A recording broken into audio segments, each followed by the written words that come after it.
ونصلي ونسلم على رسوله الكريم أما بعد فأعوذ بالله من الشيطان الرجيم بسم الله الرحمن الرحيم وواعدنا موسى 30 ليلة وأتممناها ب10 اور ہم نے حضرت موسیٰ علیہ السلام سے 30 راتوں کا وعدہ کیا، پھر اس میں 10 راتوں کا اضافہ کیا۔ فَتَمَّ مِيقَاتُ رَبِّهِ 40 لَيْلَةً، پھر آپ کے رب کی مقررہ مدت مکمل 40 راتیں ہو گئی، اور کہا موسیٰ علیہ السلام نے اپنے بھائی حضرت ہارون سے اخلفنی فی قومی،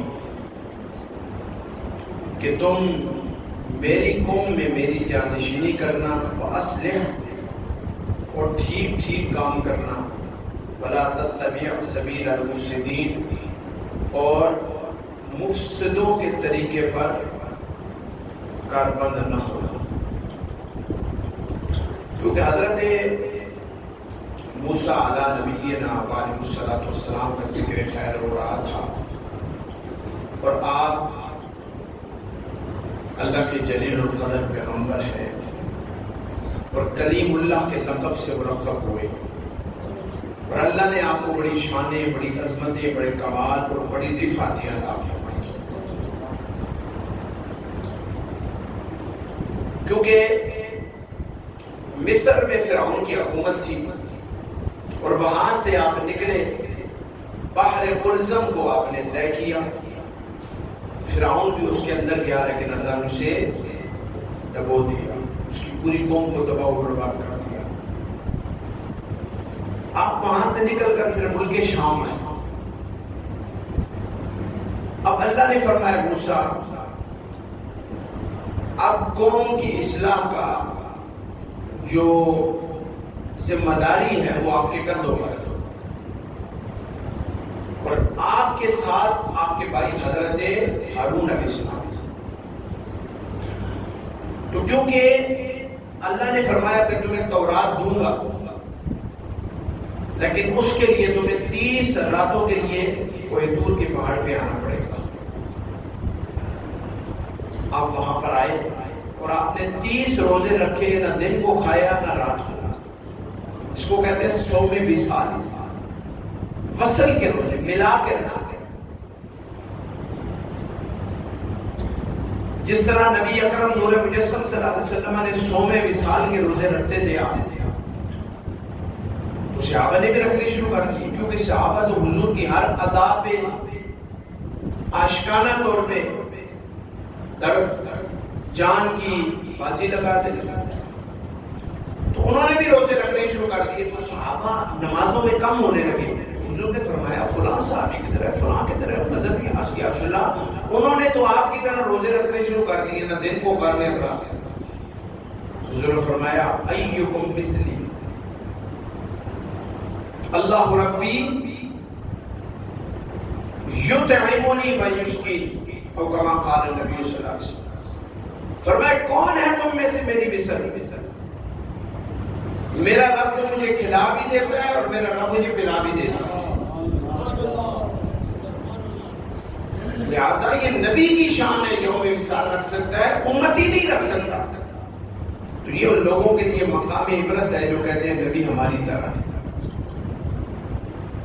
صحابہ جب حضور کی طرح نہیں ہے، جنہوں نے ساری زندگی حضور کی اطاعت میں، فرما برداری میں، اللہ کی چنیدہ برگزیدہ، اس کے باوجود حضور فرمایا ایکم مثلی۔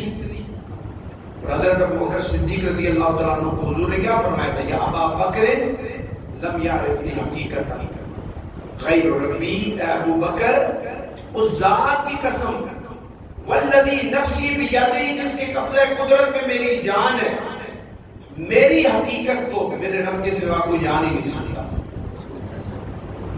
کہ حضرت امام جلال الدین سیوطی رحمۃ اللہ علیہ یہ وہ ہستی ہے، فرماتے ہیں کہ مجھے جاگتے ہوئے 75 مرتبہ حضور نے اپنے دیدار سے مشرف فرمایا۔ اندازہ کر سکتے ہیں؟ آپ فرماتے ہیں اللہ نے نبی کریم صلی اللہ علیہ وسلم کو 70,000 حجابات ڈال کے دنیا میں بھیجا ہے.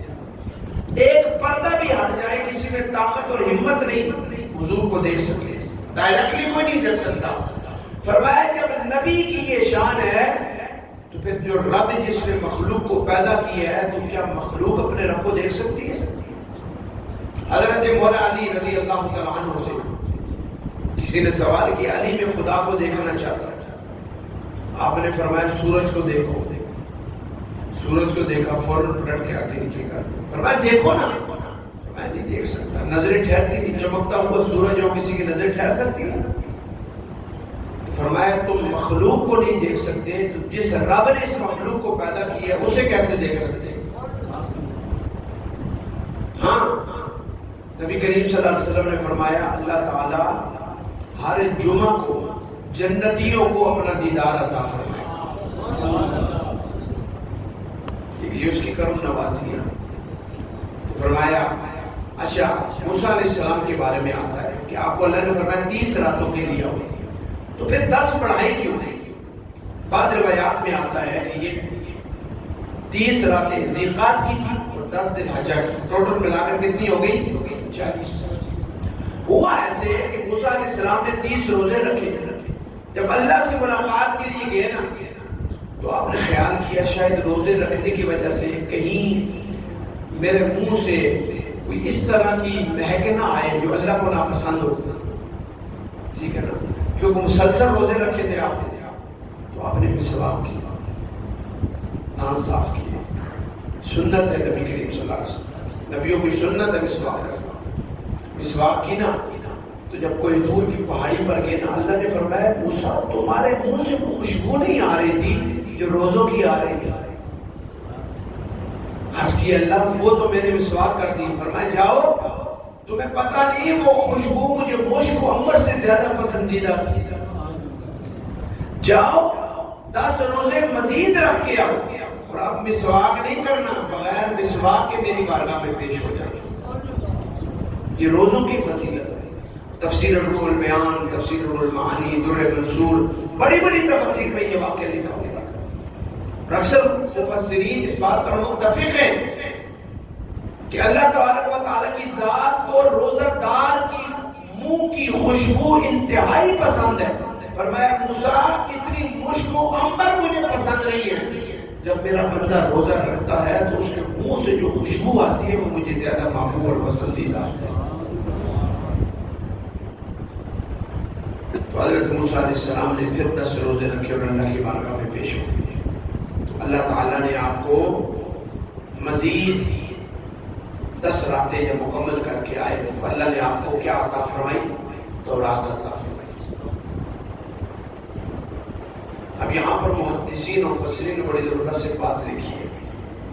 فرمایا دیکھو موسیٰ علیہ السلام کلیم اللہ ہو کر کلیم اللہ کوہ طور کی پہاڑی پر گئے، تب 30 روزے رکھے، پھر 10 کا اضافہ ہوا، پھر اللہ نے جا کر تورات عطا کی.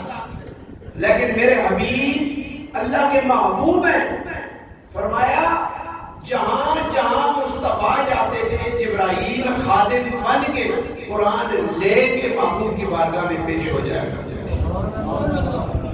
یہ فرق بتانے کے لیے کہ کلیم اللہ خود جاتا ہے حبیب اللہ کے پاس، اللہ خود اپنے مخلوق میں سے حضرت جبرائیل کو بھیج دیتا ہے. حبیب اللہ اور کلیم اللہ کے مقام میں بڑا فرق ہے. ایک مشکات کی بڑی واضح حدیث ہے، حضرت ابن عباس رضی اللہ تعالیٰ عنہ میں روایت کرا، بڑی زبردست حدیث ہے.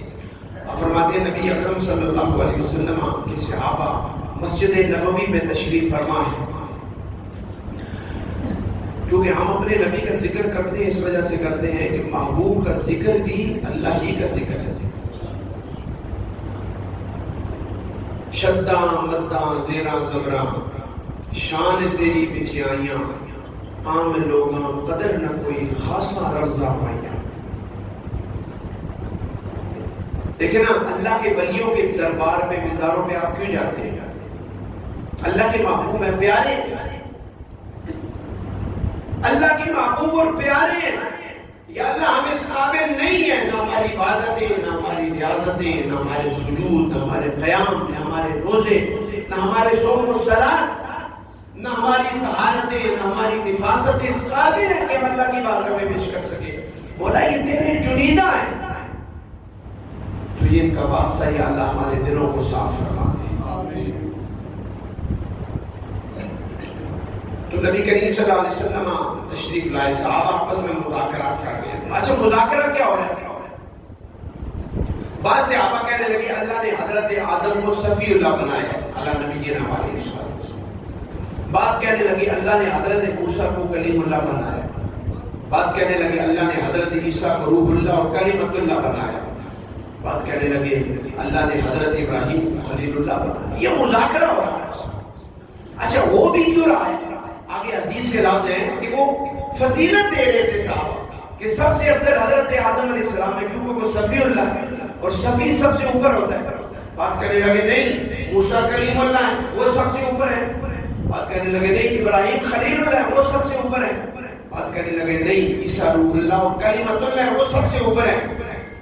فجاء النبی صلی اللہ علیہ وسلم فقال قد سمعت کلام اللہ، حضور آ گئے اور فرمایا میرے صحابہ میں نے تمہارا کلام سنا ہے اور میں بھی اس بات کو مانتا ہوں کہ حضرت آدم صفی اللہ ہے، حضرت موسیٰ کلیم اللہ ہے، حضرت عیسیٰ روح اللہ کلمۃ اللہ ہے، حضرت ابراہیم خلیل اللہ ہے، ہر ایک کا اپنا مقام ہے، لیکن میرے صحابہ الا وانا حبیب اللہ یہ بھی سن لو صفی اللہ نیچے ہے، خلیل اللہ نیچے ہے، کلیم اللہ نیچے ہے، صفی اللہ نیچے ہے، کلمۃ اللہ اور روح اللہ نیچے ہے، اللہ کی بارگاہ میں سب سے بڑھ کر مقام وہ حبیب اللہ کا ہے۔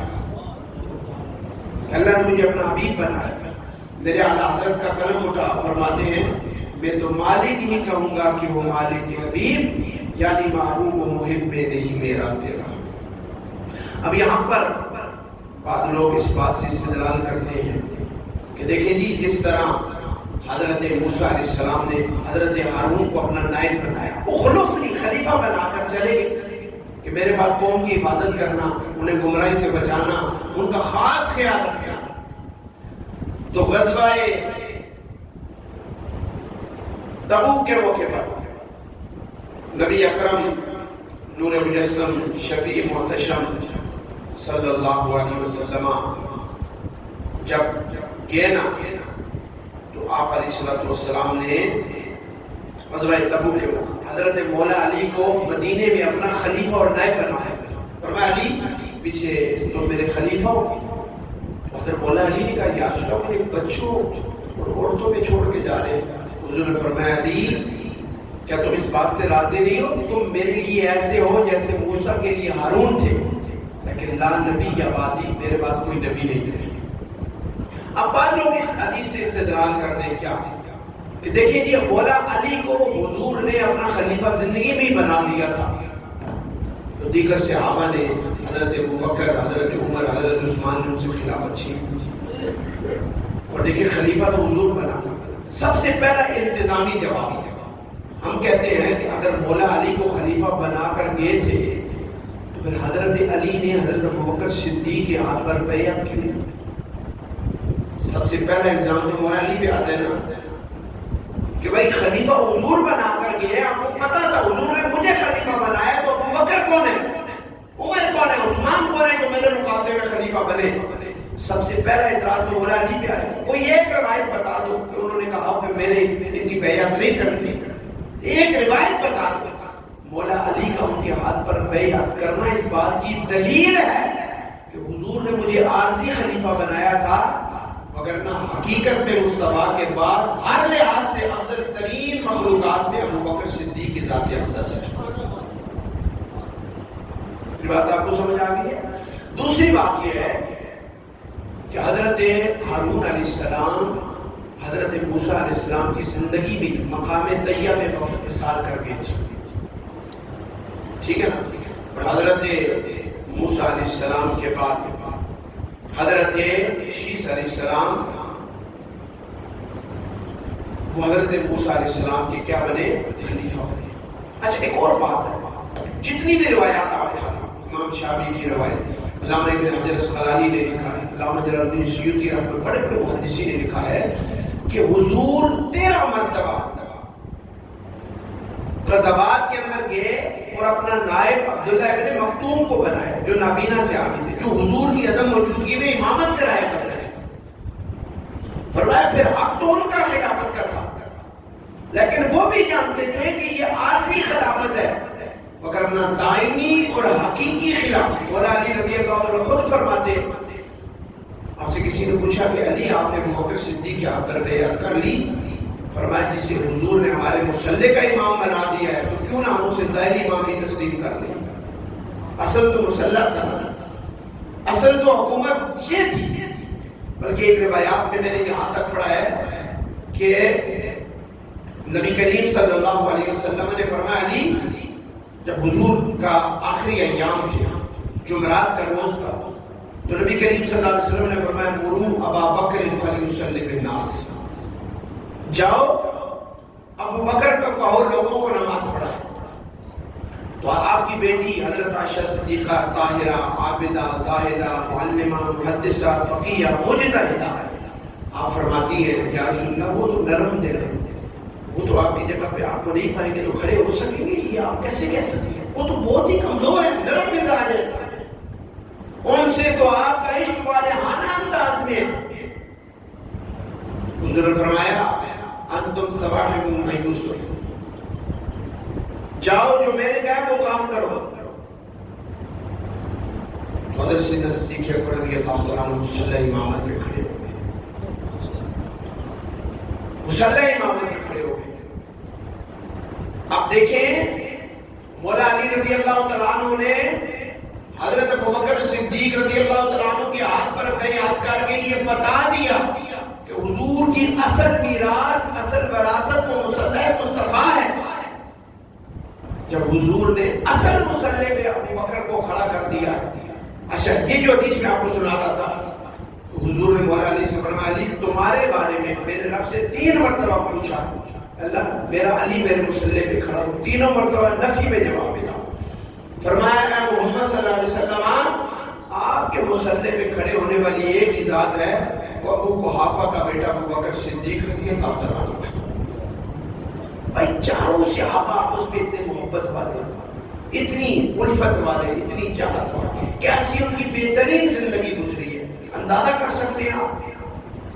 اتنی بہترین زندگی، اتنی بہترین زندگی، اتنی بہترین زندگی۔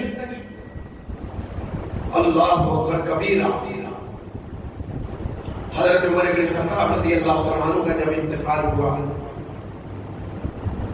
حضرت ابن عباس رضی اللہ تعالیٰ عنہ فرماتے ہیں کہ حضرت عمر رضی اللہ تعالیٰ عنہ کی چارپائی پڑی ہے، میت شریف پڑی ہے، تو میرے کندھے پہ کسی نے آگے ہاتھ رکھا، رو رہے تھے آنسو کے ہوئے، اور وزنی ہاتھ تھا، اور مجھے آواز آئی اے عمر تم نے رسول اللہ کی خلافت کا حق ادا کر دیا، اور مجھے امید ہے کہ ان حقیقتوں کے صلہ میں اللہ آپ کو وہ جگہ دے گا جو رب نے محمد مصطفیٰ کے ساتھ ابوبکر کو جگہ عطا فرمائی ہے۔ اور ایسا کیوں نہ ہو، میں جب بھی حضور کو دیکھتا تھا تو حضور جب بھی کلام کرتے تھے تو کہتے تھے میں نکلا میرے ساتھ ابوبکر نکلا، عمر نکلا، میں داخل ہوا میرے ساتھ ابوبکر داخل ہوا، عمر داخل، یعنی حضور جب بھی اپنا ذکر کرتے تھے تو ہمیشہ ابوبکر و عمر کا ذکر ساتھ کیا کرتے تھے۔ فرماتے ہیں میں نے پلٹ کر دیکھا ابن عباس نے، فرمایا وہ ہاتھ رکھنے والا کوئی اور نہیں، مولا مشکل کشا حضرت علی کرم اللہ وجہ الکریم کی ذات تھی۔ آپ یہ جملے کہہ رہے تھے، تو میرے جمعے میں بھی آپ کو یہ درس دیتے ہوئے کہا تھا کہ ہمیشہ چیز یاد رکھیں۔ اب دیکھیں نا، جب حضرت موسیٰ کلیم اللہ کوئی دور کے پہاڑی پر گئے تو آپ نصیحت کر کے کہ حضرت ہارون کو خبردار میری قوم کو گمراہ نہیں ہونے دینا، ان کی حفاظت کرنا، دیکھ بھال کرنا، انہیں گمراہی سے بچانا۔ لیکن چشم فلک نہیں ہے، نظارہ دیکھا کہ 30 دن گزرے، سامری نے آ کر پوری قوم کو گمراہ کر دیا، بچڑا پوجا بنا کے بچڑا قوم کو گمراہ کر دیا۔ لیکن اللہ کے نبی صلی اللہ علیہ وسلم آج صدیاں گزر گئی ہیں، چلے گئے، لیکن آج بھی امت کا ایک حصہ حق پر ہے. یہ اس بات کی دلیل ہے کہ جو مقام اللہ نے حبیب اللہ کو عطا کیا وہ کلیم اللہ کو عطا نہیں فرمایا. یہ حضور کی دعائیں ہیں، بلکہ محدثین نے یہاں تک لکھا ہے، میں بڑی زبردست بات آپ کو پہنچا رہا ہوں، کثرت سے حضور کی ذات پہ درود پاک پڑھا کریں. اس کا سبب کیا ہے کہ وَمَا كَانَ اللَّهُ لِيُعَذِّبَهُمْ وَأَنْتَ فِيهِمْ، فرمائیے جو ہم گناہ کرتے ہیں نا اللہ کا ہمیں عذاب نہیں آتا، یہ صدقہ وجود مصطفیٰ کا ہے صلی اللہ علیہ وسلم، حضور کی ذات کے ساتھ. مگر نہ ہمارے جیسے کمینے کا گناہگار کا ایک لمحے کے لیے ایک سانس کے بھی ہم حقدار نہیں ہیں. اتنے گناہ ہمارے اندر، کون سے گناہ سے ہم محفوظ ہیں؟ یہ کرم مصطفیٰ کا ہے کہ رب نے ہمارے عیبوں پہ پردے ڈالے ہیں. ہر لمحہ ہر لحظہ گھڑی حضور پہ درود پاک پڑھا کریں، حضور کی عظمت کے گن گایا کریں، نماز پڑھ کے بھی حضور کے لیے دعا کیا کریں کہ اللہ اس حبیب کے درجات کو بلند فرما جس نے آتے ہوئے بھی ہمیں یاد کیا، جاتے ہوئے بھی امت کے حق میں دعا فرما. اللہ ہم سب کو حضور پہ کثرت کے ساتھ